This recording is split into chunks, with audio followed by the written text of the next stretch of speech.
Hello, welcome to Verbling. Hi there, I'm teacher Oakley. Hi. In today's class here at Verbling, we are going to be looking at compound nouns, learning a little vocabulary, and learning a little bit about pronunciation as well. Both, really. Talking about set phrases and descriptive phrases. What's the difference? Actually, there's a lot to talk about in regards to compound nouns. Although many don't really consider the importance of compound nouns, there are so many in English, and they do have kind of unique properties, especially in syllable stress and the way they fit into the rhythm of speech. So it's worth taking a look at. Excuse me. Welcome, Max. Hello. Hello, good morning. Good morning. How are you? I'm good. I'm great. Once again, it's like 38 degrees outside, so I'm going to hide here next to my air conditioner and just wait for the day to be over. But here it's not hot, so hot. Yesterday it was raining like cats and dogs. Very good. Nice. Really? Yeah. Yeah. I hope it rains later. Really, I like when it's raining. I do too. Doesn't bother me at all. Okay. Rainstorm. Oh, compound noun. Yeah, okay. Okay, Max, do you know what a compound noun is? Maybe some kind of... just what comes to my mind. Backhanded compliment. No? It's wrong or not? Well, let me. Okay, I have to think about that one. Backhanded compliment is an idiom. Backhanded compliment. Probably it is definitely. Sometimes it's difficult to discern what is a compound noun. Specifically, a compound noun is one word, or sometimes two words. I think I know, but they don't come in my mind. Okay, well, we'll talk about it. I think backhanded compliment is it uses the same pronunciation pattern, but there's really two different things. There's compound nouns and there's what are called set phrases. I think what you're talking about is a set phrase, and I'm going to discuss the difference in just a minute after I say hello to Lester. Hello, Lester. Hello, sir. How are you? Hey, I'm good. Where are you from, Lester? I'm from Nicaragua. Nicaragua. Excellent. Nicaragua. Yeah, I'm familiar. Okay, welcome. Tell everyone in Nicaragua I say hello. Welcome to the class, Lester. Nice to have you here. And I would also like to welcome Wenting. Nice to meet you. Nice to meet you. We've met before. Yeah? Yeah. So better to say nice to see you or nice to see you again. Okay. Nice to see you again. There you go. Nice to see you again as well. Thank you. Thank you right. for your correction. That's what I'm here for, Wenting. And hello to Julio. Hello, Julio. Hello, Oakley. How's it going, my friend? Very good. It's very nice to see you again. Good nice to have to you see here. You too. All right. We're going to talk about compound nouns. Now, let me do a little screen share to get started. There's a bit of confusion about what is a compound noun and what is a set phrase. If you want to be really specific about it, to be correct, a compound noun is formed by two words. Put two words together, sometimes occasionally three words even, which creates a single new idea, which has a very specific meaning. Okay, here's some examples here. Earrings, frying pan. All right, you can see there's little pictures here. These are specific things made from two words. Okay, now you will notice, first of all, that some of these have been they're two words, but there's no space between them. They're considered like one word, like earrings or sunglasses. But many compound nouns can be made of two words, like frying pan or credit card. You may notice as I say these, I have a very specific pronunciation. Okay. Washing machine, sunglasses, baseball.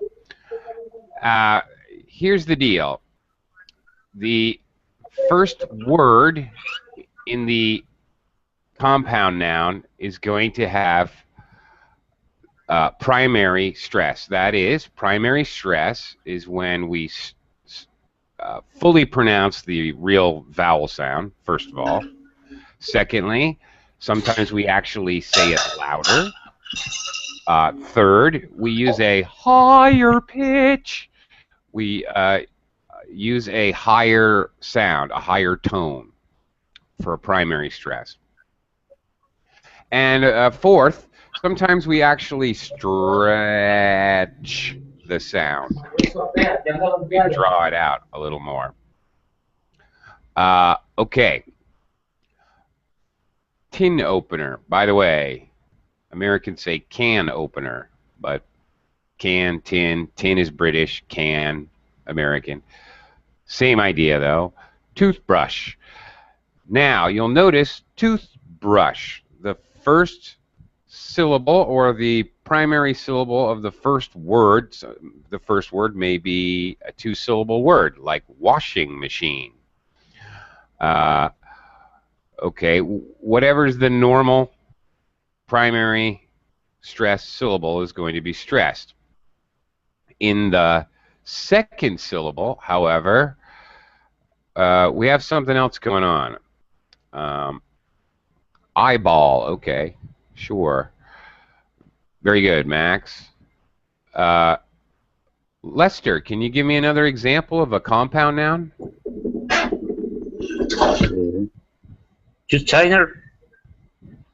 Sorry, couldn't hear you. Choose China.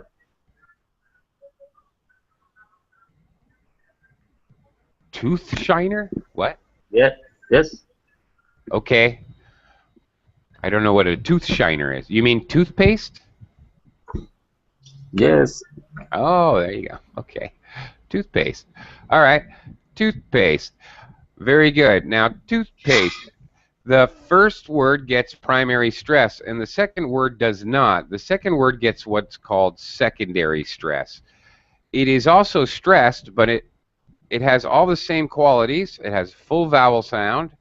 The main syllable is stretched, and it may be spoken loudly. However, toothpaste, baseball. If we were to diagram it, it would look like a stair step. Up high, okay, middle, but down low. Okay, toothpaste. It's a very dramatic drop. And the paste has secondary stress. It's a low pitch. But full vowel sound, maybe a little louder. It is a stressed. It is stressed, but with a low pitch. Now, this being said, all right, toothpaste. Sometimes, or much earlier, Max and I were talking before most of you came in. Max, what was the expression? Oh, backhand compliment. All right. Notice backhand compliment. Compliment. Normally we say compliment. Okay? But I say backhand compliment. My stress changes from high to low. Backhand compliment isn't really, however, a compound noun. What it is it is a set phrase. We're going to talk about that in a second. However, a set phrase also has the same stress pitch pattern. Okay, it's the same pattern. Backhanded compliment.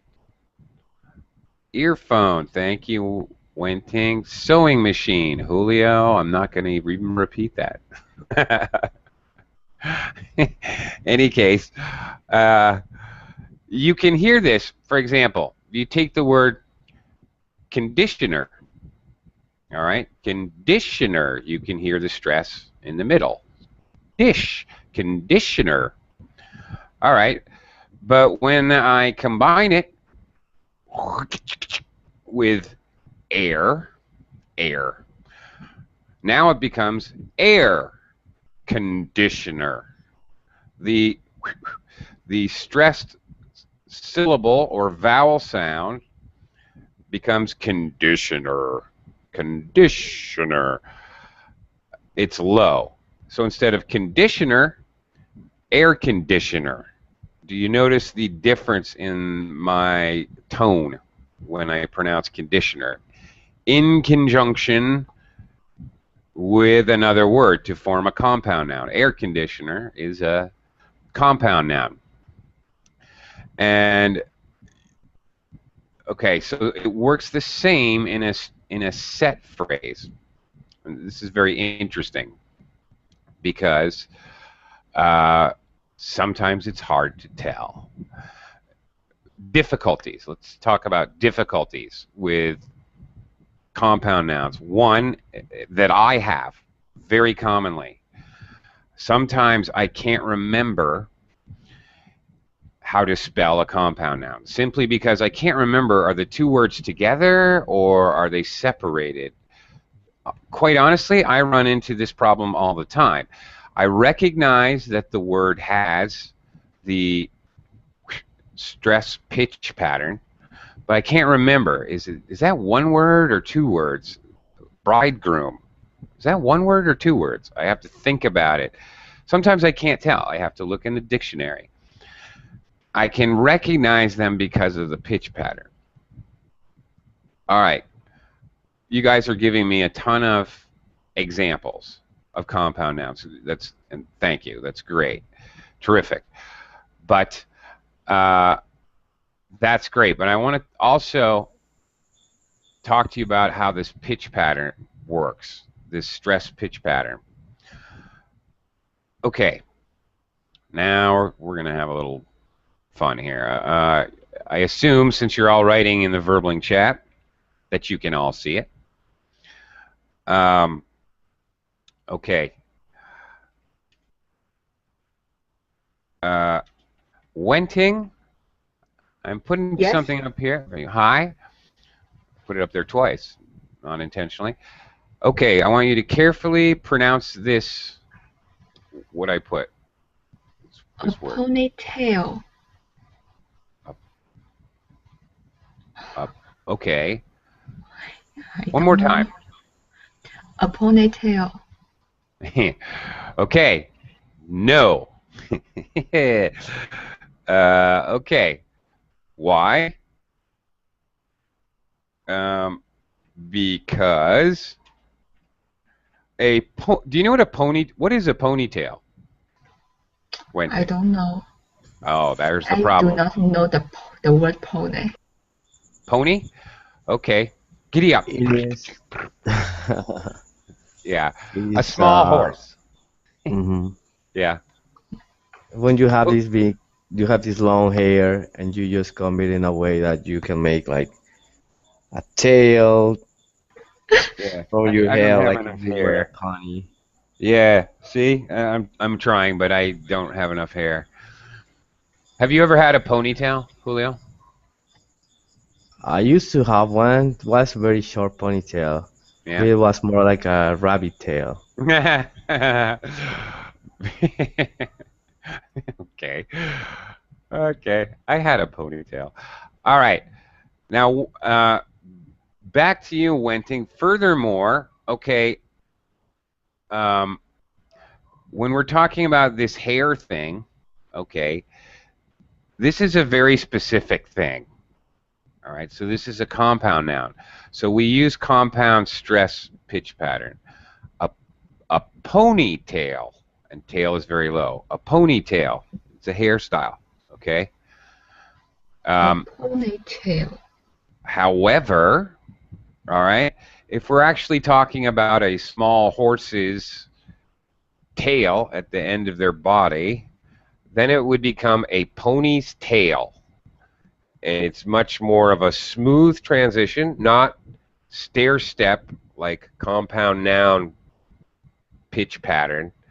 It's more a pony's tail. I pulled the pony's tail. Notice how I go up on tail. Instead of pony tail, pony high, tail low, in the compound, a pony's tail. All right. All right. Let's try this.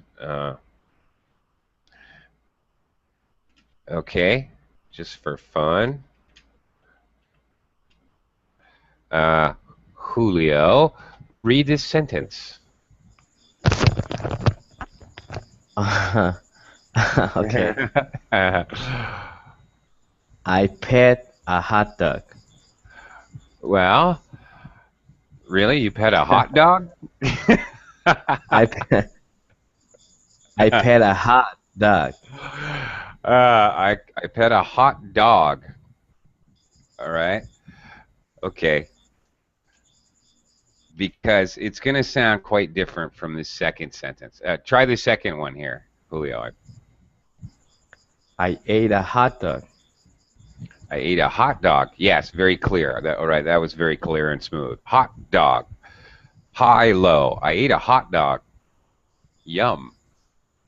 Okay. I pet a hot dog. I pet a hot dog. It's not as a hot dog. You're going up already on hot. Hot's an important word. It's an adjective. So it gets stressed in speaking, but not as much. Nouns and verbs are generally more important, so we tend to stress them more. So your pitch or your tone would rise a little bit. Then, of course, it's going to fall at the very end simply because you're at the end of a sentence, and that's intonation. I pet a hot dog. Hot dog. So you're rising up, and then you have a little curl, and you get lower at the end because you're making a statement. That's final falling intonation. Okay. Let's see, Max. I got a sentence for you to try.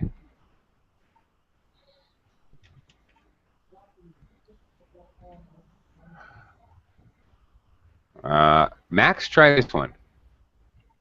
Whoops. Bad spelling. Okay. Sorry. I mean, house, not House. not houseu. Sorry, I got a little inverted there. I went to the White House. All right. Who lives in the White House? I don't know. Maybe You don't some builder where is government, something like that. You don't know who lives in the White House? Your president? No. Yeah, right. Yes. Right. Obama, of course. Barack Obama Obama. lives in the White House. Okay. White House. Now, this is a very clear, specific meaning. There's really only one. Okay. One more time, Max, with that sentence. Please.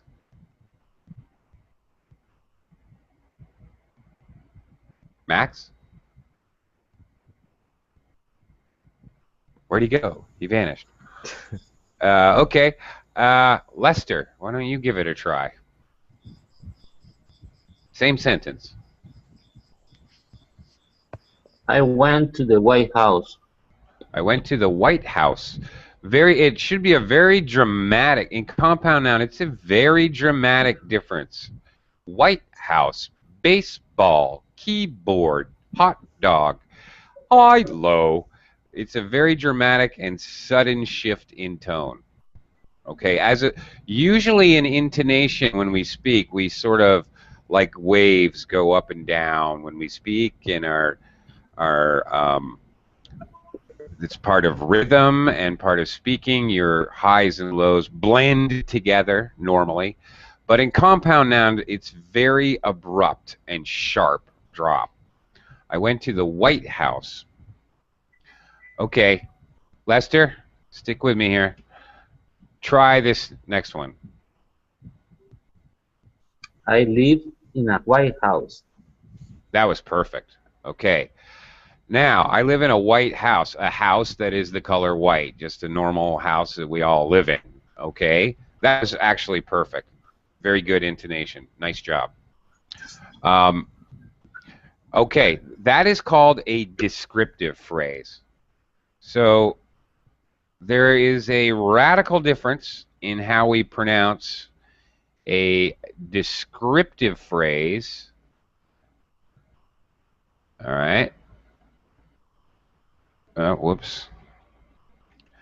I can't seem to spell today. Okay, a descriptive phrase and what we call a set phrase. A set phrase can be a compound noun, all right? But not all compound nouns are set phrases. A set phrase can be a compound noun. I'm sorry, not all set phrases are compound nouns. All compound nouns function as a set phrase, really, or it's just a word. So they're very, very, very similar. When we started out, and Max said backhanded compliment, which is a compliment which is ambiguous. It could be taken bad or good. It's idiomatic, all right? It is a phrase. It's a two-word phrase. I would call that a set phrase. It's going to have the exact same pitch pattern, a very sharp, backhanded compliment.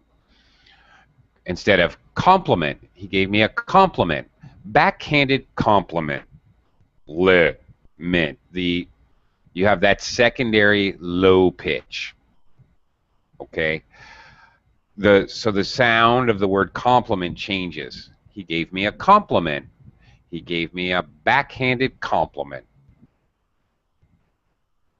So, there you go. This is very important. And sometimes, believe it or not, if you do not use the correct pitch pattern, it's very easy to become confused. A White House or the White House. As you can probably tell, it can be very confusing. The stress is extremely important. Okie doke. Okay. Let's try something out here, just for fun. Let's see if we can. Let's play a little game here. Let's see if we can think of compound nouns. Let's work on vocabulary a minute. Can you think of? You can pass. If you can't think of anything, just pass. Let's see how many you can come up with. Keep your score, all right? Max, we're going to think of compound nouns that have to do with money.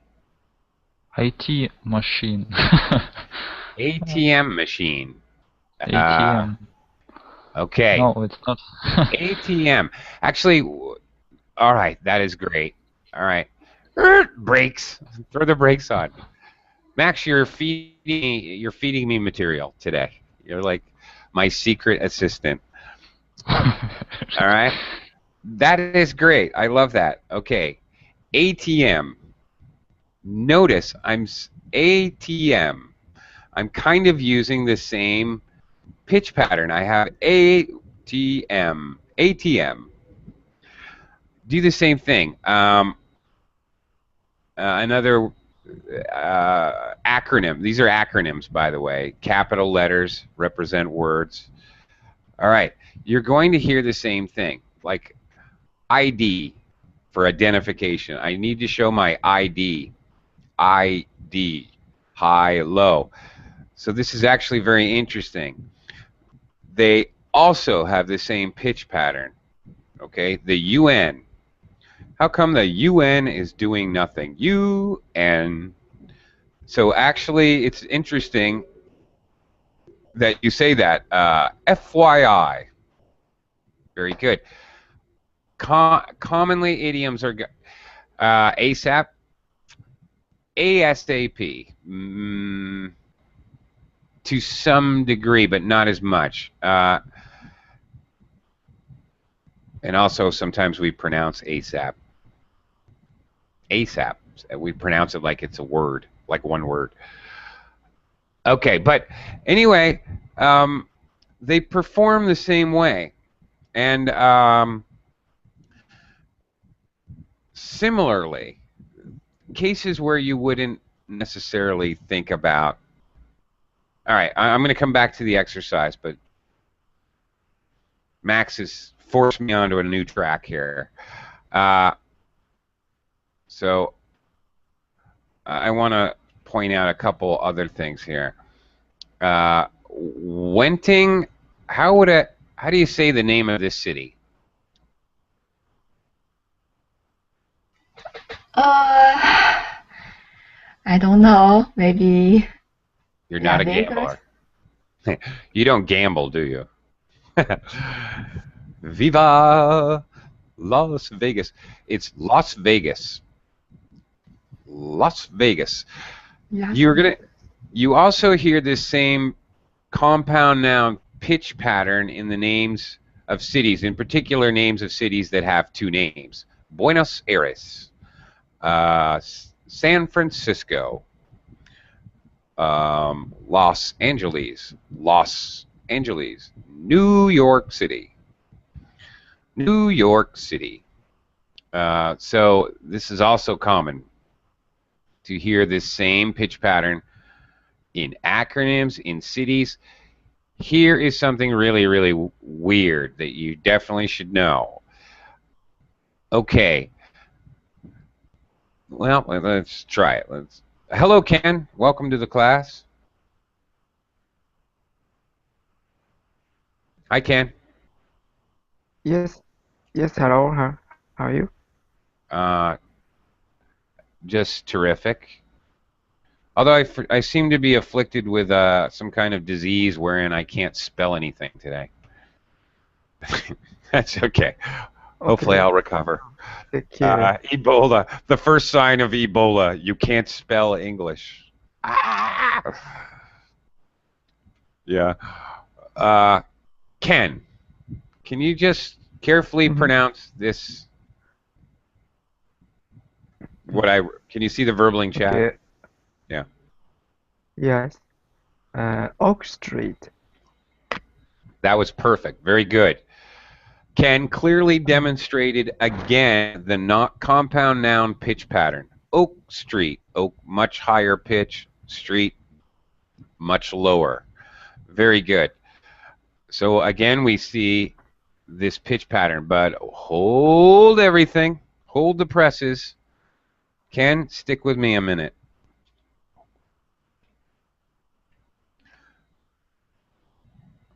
Try this one. Ken? Yoo-hoo.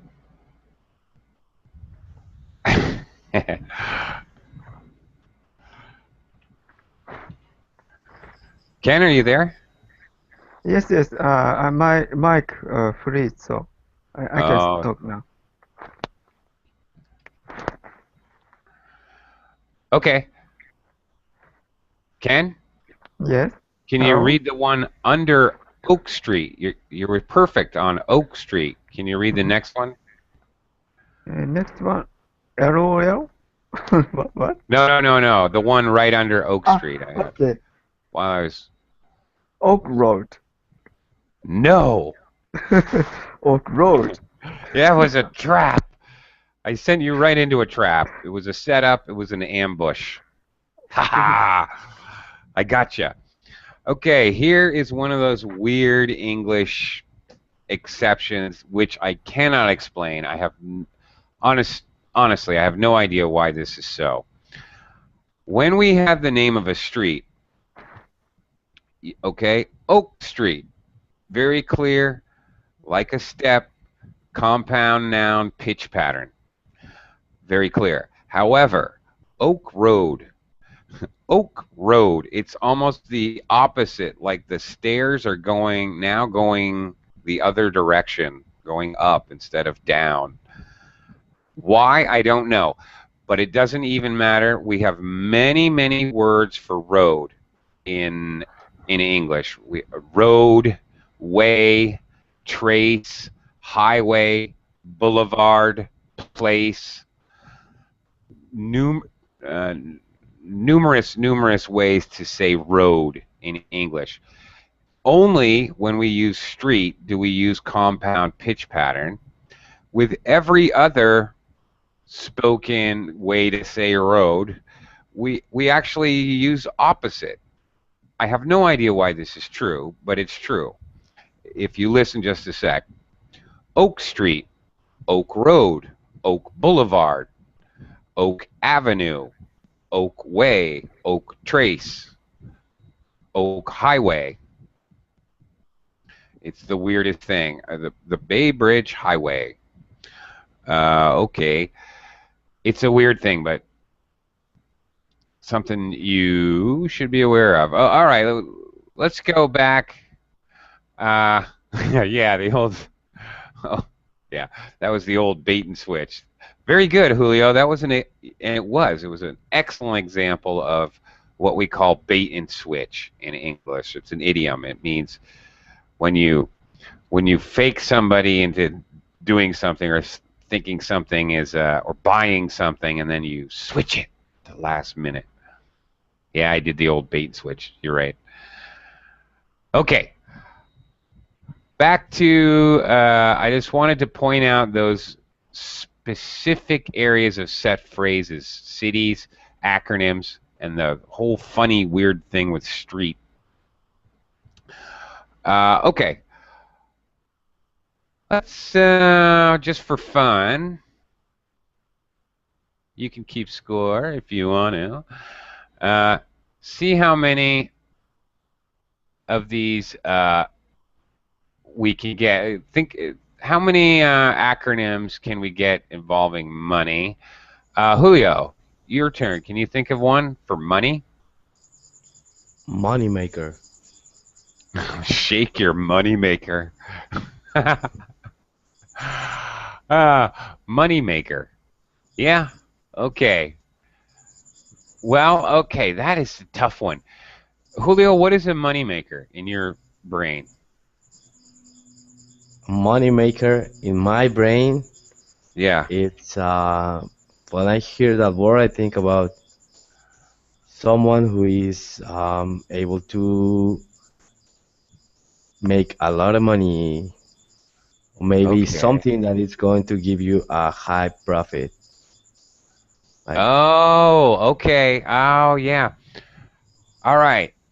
Very interesting. Normally, we don't use this to talk about people, although it is possible. It's not wrong. He's a real money maker. Yes. Okay. We also use it to talk about a product. Okay, the iPhone is a real money maker. Makes the company a lot of money. Okay. Absolutely. There's a couple other meanings from popular culture, pop culture. Shake your money maker.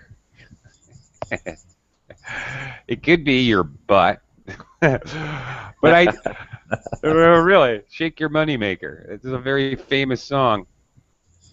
It can mean your butt. It can also mean I saw this just on a movie. the other day. Or no, it was on like WWE wrestling. One of those crazy wrestlers. He's always like, he smiles and he looks really handsome, and he talks about his face being his moneymaker. Don't touch my moneymaker. I don't know. Means your assets, right? Yeah, like your assets. Yeah, something worth money. Something worth something is an asset. Very good. Your asset or your ass. Okay. But just by your pitch, I can tell that that's not a compound noun. Your moneymaker. Well, I don't really, because it has multiple meanings and it's kind of an abstract idea. You're right. Your assets or something worth something, something that's gonna make a lot of money. So, being that it's obviously a concept, I think it's a set phrase. I would classify it as a set phrase. I think, now that's my opinion. So if somebody wants to have an argument with you about what is a compound noun and what is a set phrase, in my opinion, you're arguing semantics. It's all in the perception of the individual speaker. And compound nouns and set phrases are very, very similar as to how they're defined sometimes. Many times, you know, a hot dog, okay, it's really an adjective and a noun, but it is a very specific thing you can visualize. Definitions are vague. And the main thing to know is that if it's a set phrase or a compound noun, it has this pronunciation. Okay. Lester, let's see what you can do. Money. Money, money, money. Can you think of any compound noun that has to do with money?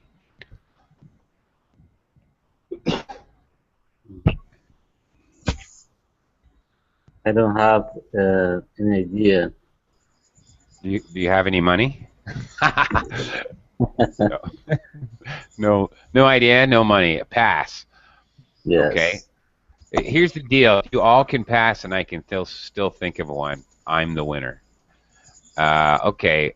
Max had ATM machine earlier, which I think that's a set phrase, but it definitely has the pattern. Ken, can you think of one with money? For money? A compound noun, that is? Money loser. Money loser.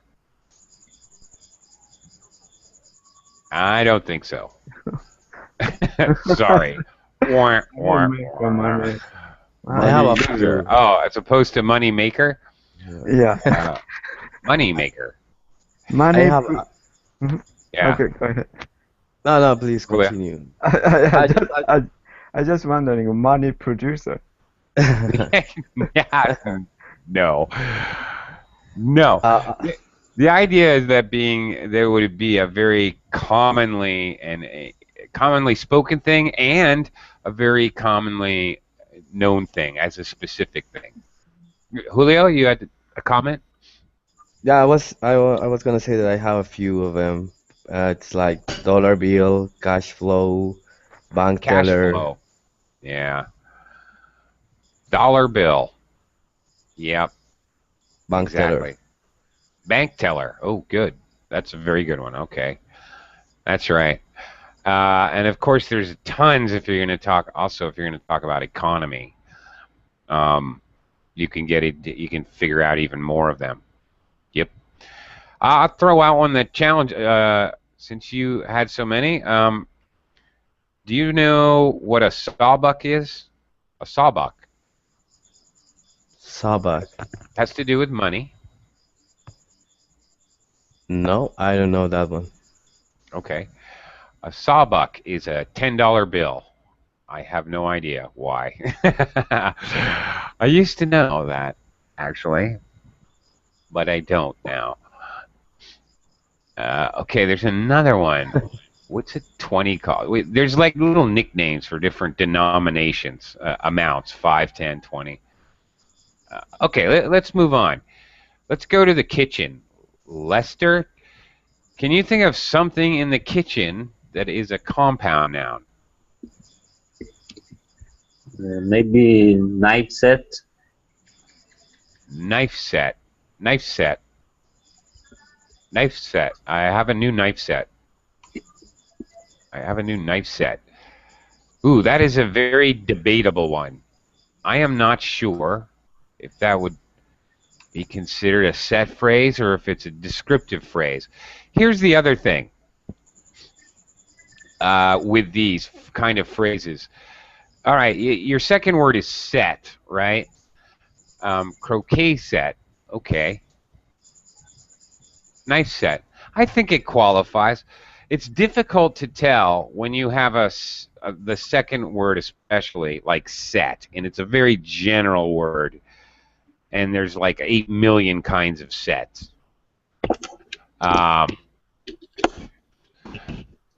It gets very difficult. I'll give you another example in the kitchen. All right. And this is maybe a kind of weird, but when we're using the word juice, we have like grape juice. But if we say that's very specific, and it definitely is a compound noun, definitely has the pitch pattern. But if I just say a color, pink juice, that's a descriptive phrase. There's some kind of pink juice in the refrigerator. What is this? Lester, microwave, definitely a very solid, absolutely, definitely a compound noun. Good one. All right, what is all this? Originally slang for a sawhorse. I don't have time to read all this. Oh, because all right, Roman X looks like a sawhorse. Wow, that's complex. Well, thank you, Julio. That's wild. Okay, Ken, can you think of a compound noun that Rice belongs in the cooker. kitchen? What? Rice cooker. Rice cooker. Ah, okay. Very good. Rice cooker. I'd never seen one before I came to the Philippines, Ken. It's People very in common. America don't have them. Yeah, I think so. Yeah, it's very common. Common here. Yeah. Oh, yeah. Every family in the Philippines has a rice cooker. Yeah. Absolutely. Really, I'd never ever seen one until I came to the Philippines. Even I worked in restaurants. We did not have rice cookers. Oh, really? We cooked rice in a pan, or I see. pot. Wow. I see. It's Yeah. difficult, cook rice. So rice cooker is Well, much more easy. Yeah, to. it is and it isn't if you know how to do it. Mhm. I can cook rice in a pan, in a Wow. pot perfectly every time. I don't even have to measure the water, but I've done it like 1,000 times more. Oh, I see. So it is and it isn't. Somewhere along the line, and Asians got lazy and decided they. Yeah, maybe because of rice cooker, many Asians now cannot cook rice actually.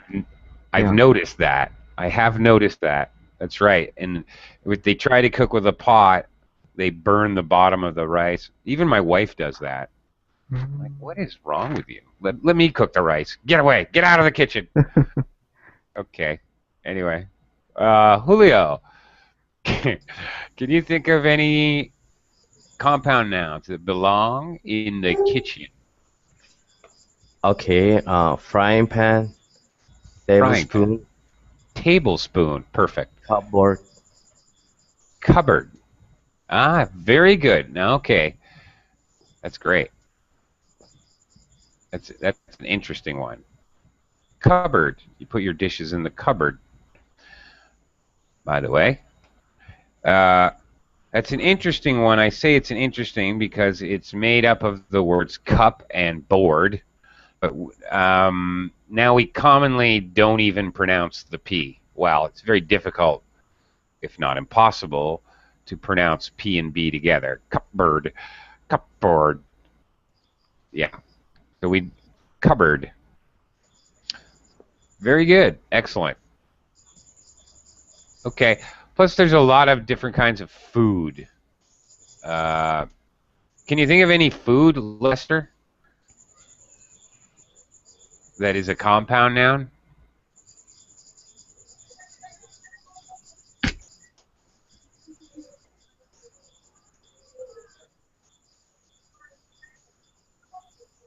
I got a Lester? few.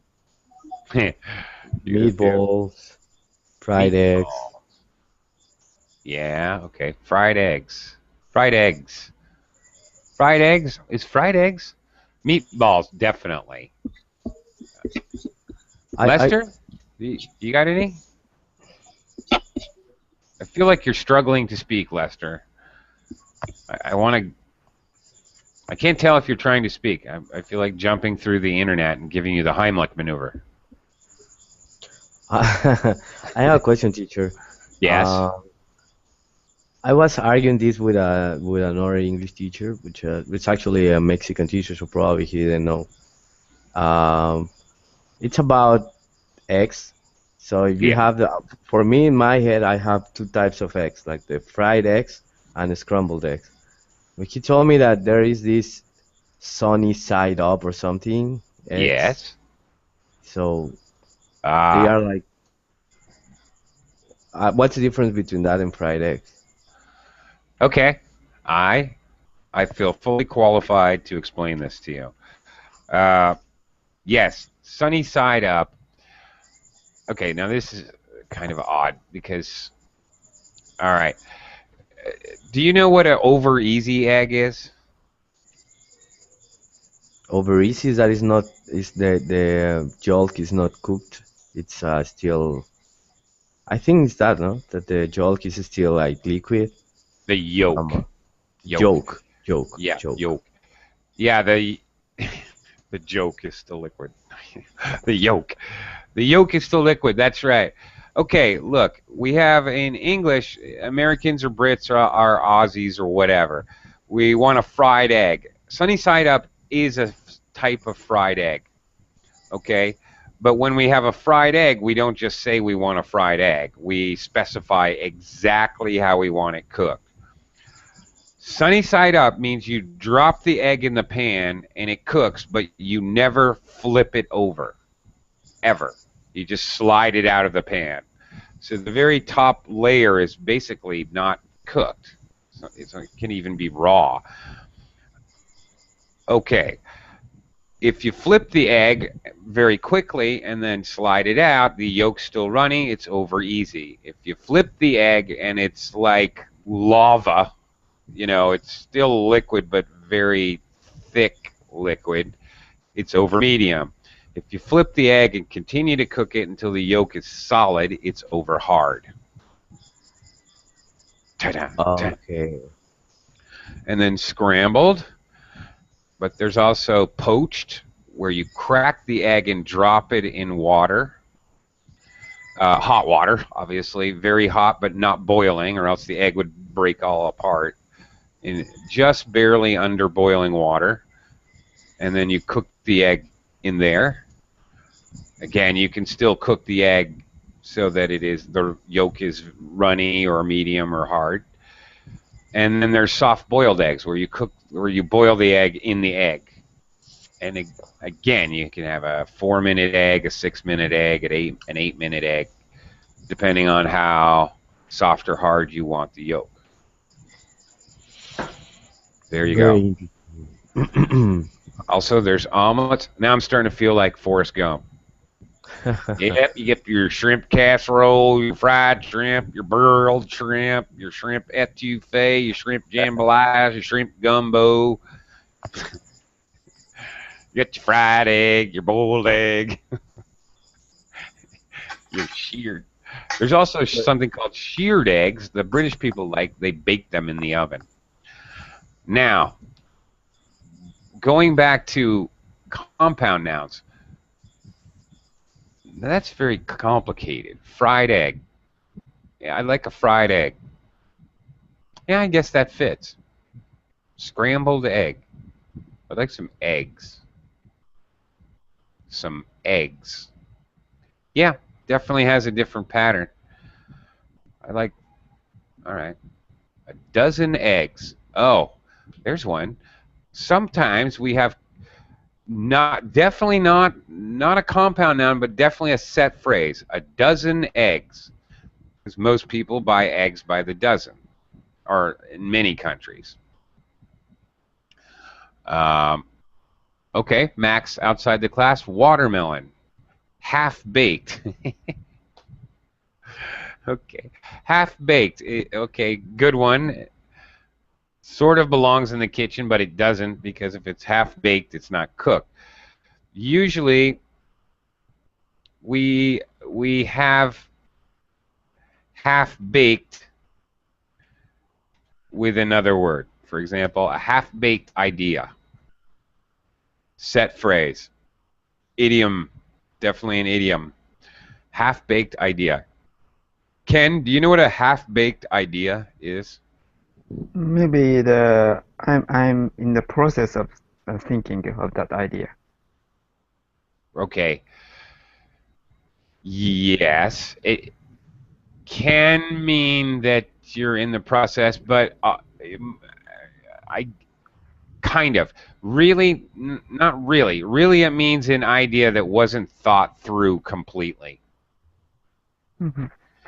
In other words, somebody probably did the idea, or they proposed the idea to somebody else, but they didn't really finish cooking that idea. Mm-hmm.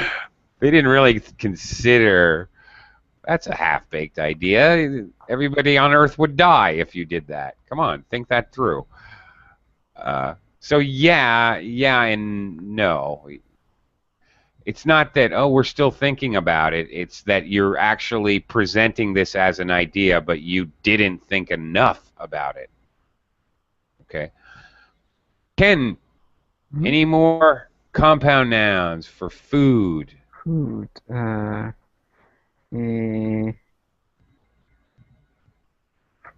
Grapefruit is the word. Grapefruit. Grapefruit or grapefruit Definitely. juice. Grapefruit juice. Yeah. That's hard because grapefruit is clearly a compound noun by itself. Mm-hmm. Grapefruit juice. Grapefruit juice. Grapefruit juice. That's difficult because now it's a set phrase, it's a compound noun and a set phrase together. But grapefruit juice, because we go high and then low on fruit, we have to go up again with juice. Grapefruit juice. Because we always alternate, at least to the middle. Okay? There is no such thing in English, by the way. There is no such thing as two primary stress in a row. It doesn't exist. We will shift the normal stress of words.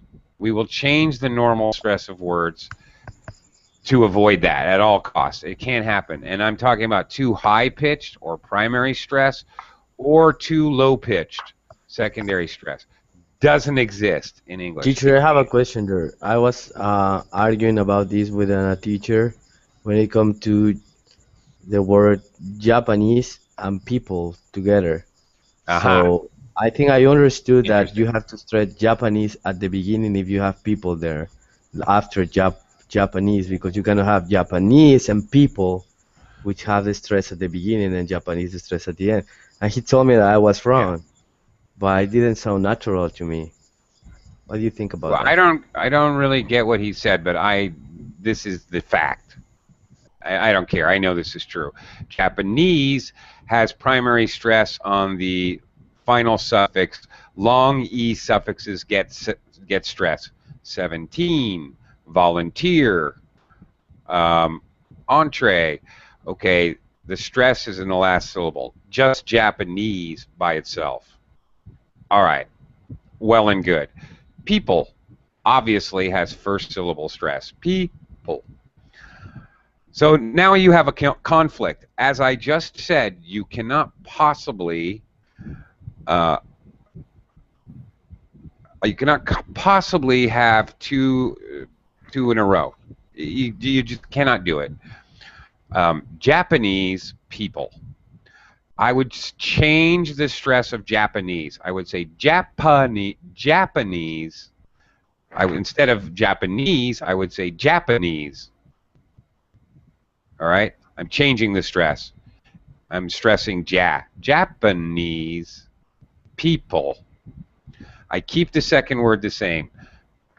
We do the Chinese, Chinese, Chinese. He's Chinese. He's a Chinese citizen. So we normally, what we're going to do when we have this conflict, luckily it hardly ever happens. There's not many nouns that have second syllable or last syllable stress. There's a reason for that, otherwise it would be so confusing. There's really a very, very small percentage of words in nouns have final stress. And in fact, most of these words are imports. They're not actually English. They're French or Arabian or something. Well, when it comes to numbers, it is a problem because from 13 to It's the same 19, you have to change the stress. Yeah, 13. But look, it's the same deal. If you're doing the same thing, it's the same thing. 17. But listen, 1776. I'm going to change that stress. I have to. Okay. Something for practicing, definitely. Yeah. Yeah, that gets. I know that gets weird, but absolutely, we will sacrifice word stress, syllable stress for rhythm. Rhythm is far more important. And really, this is my firm belief. It's my really half-baked ideas from my own head. But in my opinion, all these elements are important, but pronunciation gets sacrificed for rhythm and intonation. It does. That's why we say wanna, gotta, have to. Who cares about full pronunciation of the words? It doesn't matter. The rhythm is more important. The rhythm and intonation. Syllable stress. Yes, it's important. And yes, I will not be able to understand you if you don't have proper syllable stress. But at 1776, we'll sacrifice it for the rhythm. The rhythm and intonation is all important and communicates more and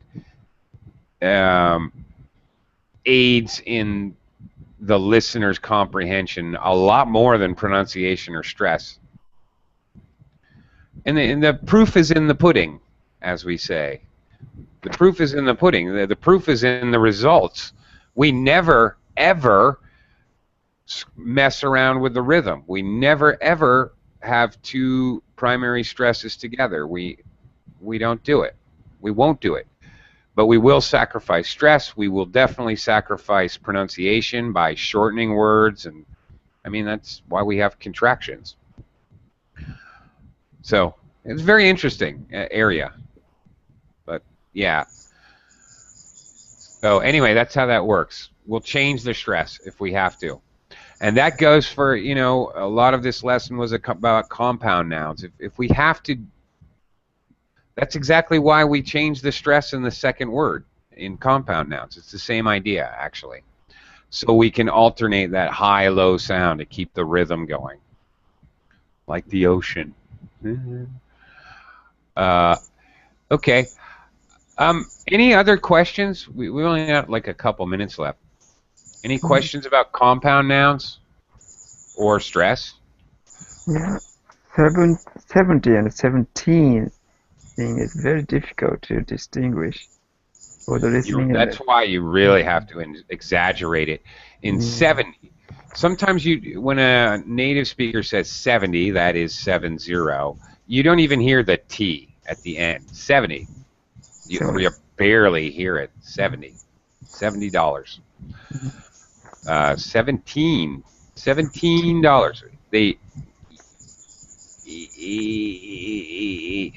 A native speaker will smile when they do the teen because they want to do the full sound and they want to draw it out a little. They're really exaggerated. She's 17. She's only 17. She's only 70. Yeah. Yeah. Yes, it is. But you have to be very particular, in business. That's so important. Especially, How much money? How many million? 17 or 70 million? Yeah. Right.